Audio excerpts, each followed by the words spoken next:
I'm interviewing John Bakke. John is the principal of St. Marcus Lutheran School in Milwaukee. St. Marcus has been a parental choice participant for a lot of years, and I thought it would be beneficial for us to hear from principals like John how parental choice has worked in their ministry. So first, thank you, John, for giving us a few minutes. You're welcome.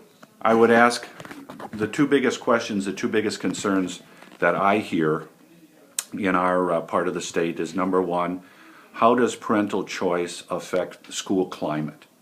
That is to say, do you see the Christian ethic being displayed in every class and every activity, or is the positive outweighing the negative, or are there negative feelings that are coming in? Yeah, so great question, first of all. My answer is pretty short, but can be, followed up with more examples. But I'm a firm believer that adults run schools, kids do not run schools. And so St. Marcus is an example where we have the majority of kids are not church members. They come in from the community. Our community is a diverse community. Our population is probably somewhere in the realm of 85 to 90% African American, 90% free and reduced lunch. So, we're dealing with kids that come from a pretty tough zip code where they struggle with basic needs, and a lot of times they bring in endemic problems of the community. That doesn't mean that we have low expectations for their behavior. It's the exact opposite. We don't treat anybody like they're a victim. We don't allow a victim mentality to come into the school, and so our expectations are very, very high for kids, not just academically, and our test scores show that. Our kids routinely test very, very well.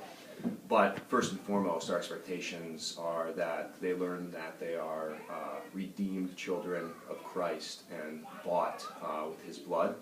And that's the most important thing that we tell them. And then with that comes a very, very high set of expectations for their character, their personal ethics, their moral compass, and it's all obviously rooted in Jesus. And so does it, are there things to consider? Absolutely. Is sin everywhere? Absolutely. I believe that God equips us through His Word and through His promises in His Word to take in, whoever we can and show them the light and be the salt and light to them, and so then they can be the salt and light to other people. And it doesn't really matter where you come from. And so, is the culture a big deal at St. Marcus? It absolutely is a big deal. Is it the biggest deal? When it's Christ-centered, it is the biggest deal at St. Marcus. Then everything flows out of that. Academics and everything follows that. With that then as a stepping stone, when your families come to you to attend St. Marcus, are they coming with the expectation that it's going to be a Christ-centered education, that everything you do is going to be from the Christian ethic? Do they opt out of religious instruction? Do they ever opt out of chapel or devotion? Yeah, another good question.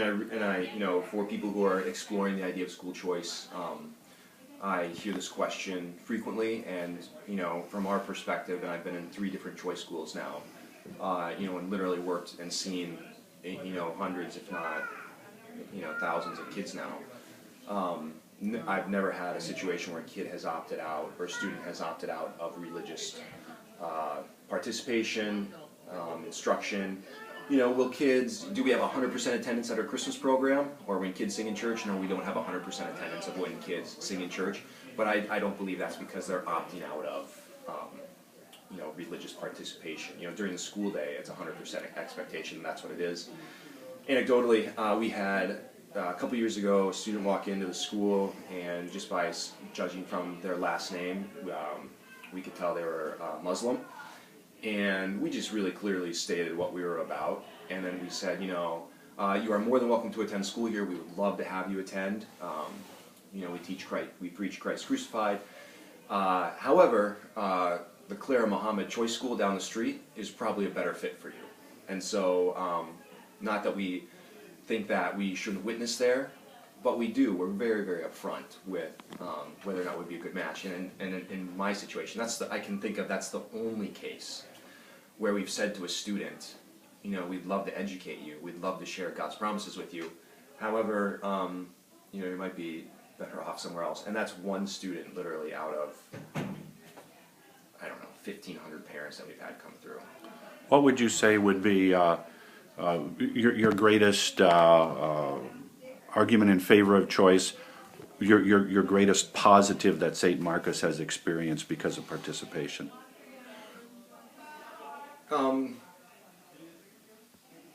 I think we live in a day and age where people don't expect to see miracles, and they don't expect like a biblical proportion. So we're not necessarily seeing water turn into wine at St. Marcus, but what I believe that we do see is I believe that kids are healed at St. Marcus. I believe we've taken a lot of broken kids. I believe that we've taken a lot of struggling families, and I believe that God actively rewires kids' brains. So kids who are way behind in academics, coming at a second grade reading level when they're in sixth grade, and they catch up and they surpass their grade level. I believe that's a miracle. I believe that's not just hard work.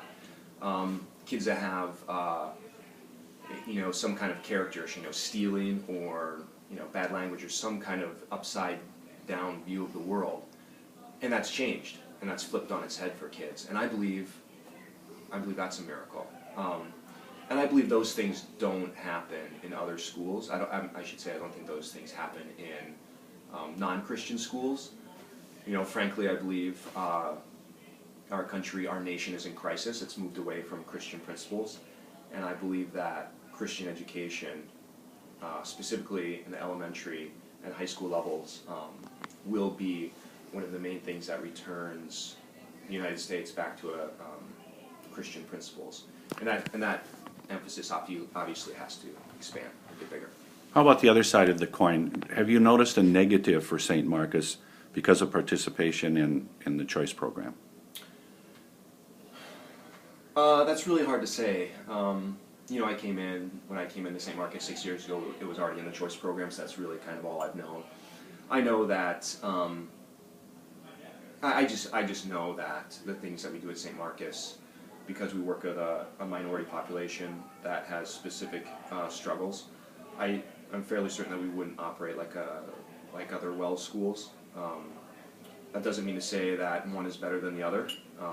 I think you work with your population who you have in front of you or who walks through the door, and personally I believe the door should be open to everybody, and so we don't discriminate based upon anybody. And an interesting side note is, we do have some kids coming in from the suburbs now to St. Marcus, which is rather interesting because of the Christ-centered message, but also our academics are very strong.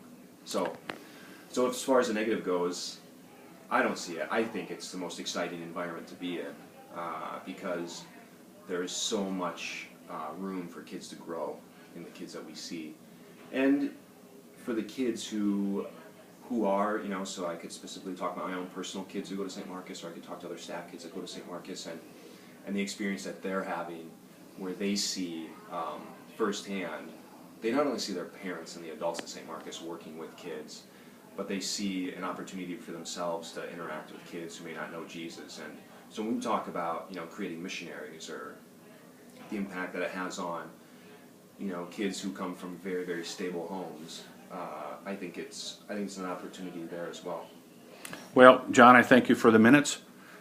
We will share your thoughts with our constituency, and certainly the blessings that you've related certainly are obvious in how the Lord has blessed your ministry. I would also say that anybody who would like to come down and visit St. Marcus is more than welcome. Absolutely, just to come down and take a tour. There are other good WELS schools participating in the choice program in the Milwaukee area. I always find it incredibly beneficial to visit schools, so everybody's more than welcome. Thanks again, John. You're welcome.